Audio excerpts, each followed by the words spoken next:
What is crackin', everybody? Hello and welcome back to Gaming 101 with Mr. Berger. Tonight we're going to take a look at the most recently announced balance changes, so the upcoming patch notes for Clash Royale. I'm pretty psyched about this because they also announced recently that they're going to be doing balance changes monthly now. So this is something that people have been calling for a while, like more consistent and more often balance changes to kind of shift the meta and switch up the meta, because the meta does become pretty stale pretty quickly in the current state of the game. So let's start by taking a look at Clash Royale's official YouTube video on these upcoming balance changes. Alright, so we can see here that the Spear Goblins are going to get a buff.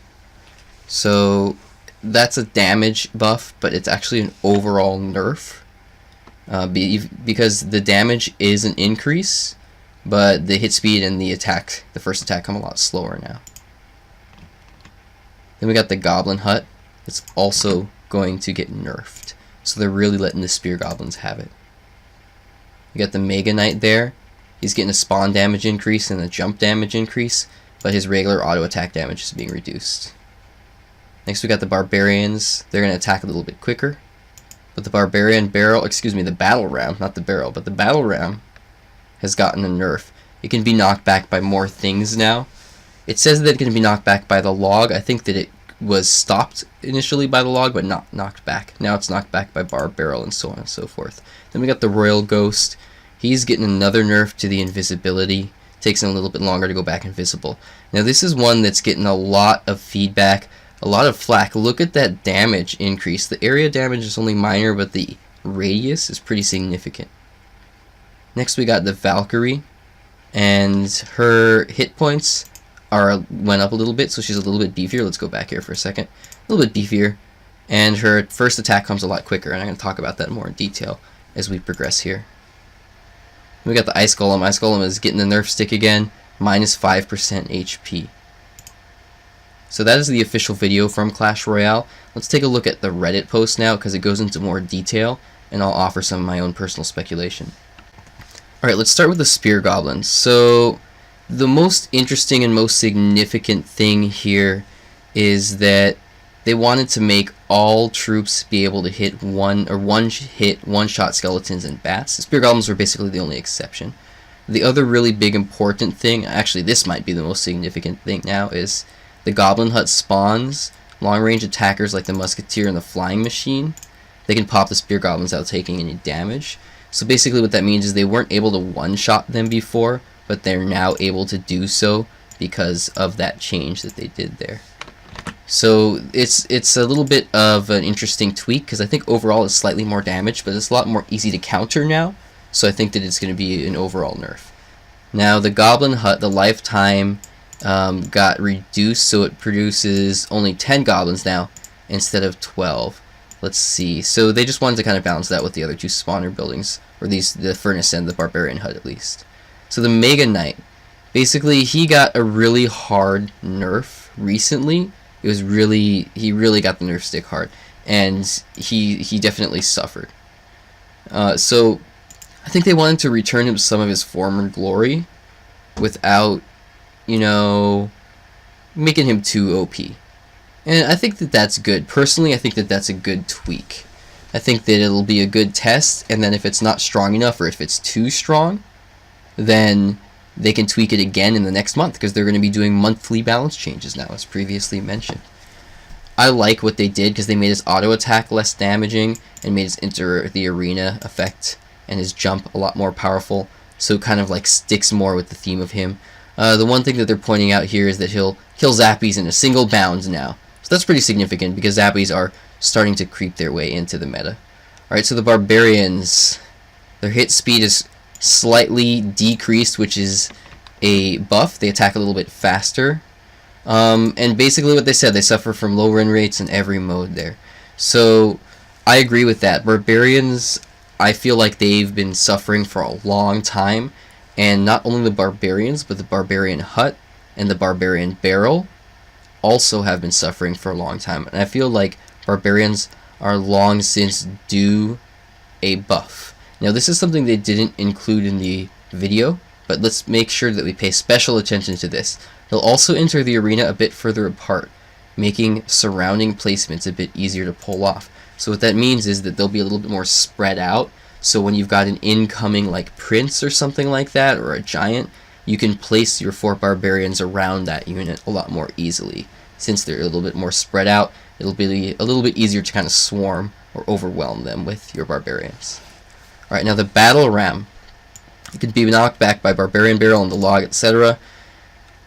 I know that it got affected by the log before. As I mentioned earlier, I think that the major change is that it's now not, how would I say this? Before it just stopped. When the log hit it, it didn't actually get pushed back in the other direction. So now it's sitting there and it gets pushed back rather than just sitting there and then going back charging again in 2 seconds or whatever the charge up time is. So I think that that's definitely a pretty good nerf to it, and the barbarian barrel didn't push it back or stop it at all before, nor did the bowler. So this is kind of an indirect buff to the bowler, and the bowler also deserves a buff. So this will be an interesting indirect buff to him. So the Royal Ghost, they say that he's one of the strongest and highest win rate cards in the game. I think I agree. In challenges, legendaries are kind of, the win rates and stats are kind of skewed because not everybody has legendaries up to the level that they want to play them. So if the majority of the players play on the ladder mode and they don't have their legendaries up to par, as you get to where I'm at, 4,000, 4,300, then you start seeing a lot more players running like commons and rares and things like that. So the Royal Ghost might have slightly skewed stats because he's a legendary, but I think that I'll take their word for it, Supercell's word for it, that he has some of the strongest and highest win rates in the game. So let's talk about the next card here, the Wizard. Area damage, slight increase, and radius, massive increase. I think this is long since deserved. I feel like he's been weak for a long time, and he really deserves a buff. And you see him in lower arenas, and you see him over-leveled in lower arenas, and he's good, he's decent. But the thing is, he's cost 5 elixir, and if you have an over-leveled fireball, you can one-shot him for 4 elixir.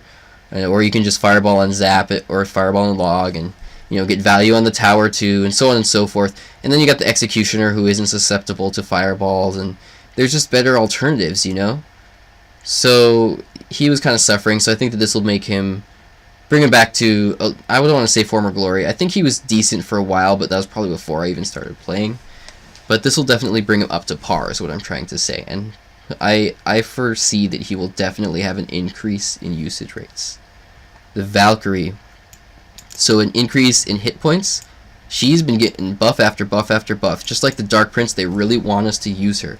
And that's good. I really like her. I think that she definitely has the potential to be a very powerful card now. And the major thing, not only is she going to be a little bit tankier, but the major thing is that now when you plop her down, she spins a lot quicker with her first attack. So it's almost going to be like an enter the arena effect. You can use her more effectively in the middle of a goblin gang or a skeleton army or something like that to clear them up much more quickly. Alright, so that is pretty much it for the Valkyrie. I want to make sure I didn't miss anything on the Wizard here. They're just talking a little bit about being able to kill minions 2 levels higher than him, so just keep that in mind. That's like the major interaction change, but that's not too significant. Alright, and lastly the Ice Golem. Basically what they said, he has been highly used. He only costs 2 elixir. He's in a lot of cycle decks. He's like the cheapest tank-like card in the game. So he deserved a nerf. And he's been nerfed a few times, I believe. And I think it's, he still needed it, so I'm glad that they made this minor tweak to him. I don't think it'll be too significant, because it's only like a minor HP decrease, and he still only costs 2 elixir and plays that tank role and has the slow effect and so on and so forth. And the death damage, that's huge. So I don't think it'll be too bad. Alright guys, so that is pretty much it. That is my review and speculations of the upcoming balance changes. Depending on when I get this video out, they'll be rolling out within the next couple days. So stay posted for those changes, and we'll be looking forward to all the monthly changes. If you like this video, make sure you leave it a thumbs up. That helps. Leave a comment. I love talking to people and interacting with them. You know, leave me suggestions what you want to see in the future. Share the video, all that good stuff. Oh, and if you haven't already, go ahead and hit the little burger down there and subscribe. Thanks so much for watching, guys. Have a good night.